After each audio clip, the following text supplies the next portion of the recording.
எப்படியெல்லாம் யோசிக்க வேண்டியிருக்குங்க. சந்தகனா வீட்ல எல்லாத்துக்கும் பிடிக்கும். அது இன்ஸ்டன்ட்டா பண்ண முடியாது. இது எங்க அண்ணி குடுத்த டிப்பு தான்.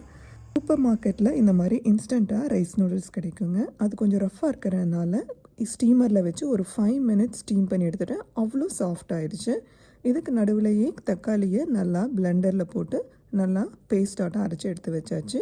காய்கறிகள் கொஞ்சம் கட் பண்ணி எடுத்துக்கிட்டேங்க. கொஞ்சம் ஃபைபர்க்காக. பேன்ல எண்ணெய் விட்டு எப்பவும் போல் நம்ம தாளிக்கிற பொருட்கள் கடுகு, உளுத்தம்பருப்பு, வெங்காயம், பச்சை மிளகா, கருவேப்பிலை எல்லாம் போட்டு தாளிச்சதுக்கு அப்புறமா அரைச்சி வச்ச தக்காளி பேஸ்ட்டையும் ஆட் பண்ணி கூடவே கொஞ்சம் மிளகாத்தூள், மஞ்சத்தூள், உப்பு வதங்கினதுக்கு அப்புறமா பொடியாக நறுக்கி வச்சுருக்க கேரட், ஃப்ரோசன் பட்டாணி ஆட் பண்ணி குக் ஆனதுக்கு அப்புறமா ஸ்டீம் பண்ணி வச்சுருக்க ரைஸ் நூடுல்ஸையும் ஆட் பண்ணி நல்லா டாஸ் பண்ணதுக்கு அப்புறமா கடைசியாக கொஞ்சோண்டு கேப்சிகம், கொத்தமல்லி தழை தூவி இறக்கினீங்கன்னா சூப்பரான இன்ஸ்டண்ட்டான சேவை, அதாவது ரைஸ் நூடுல்ஸ் ரெடிங்க.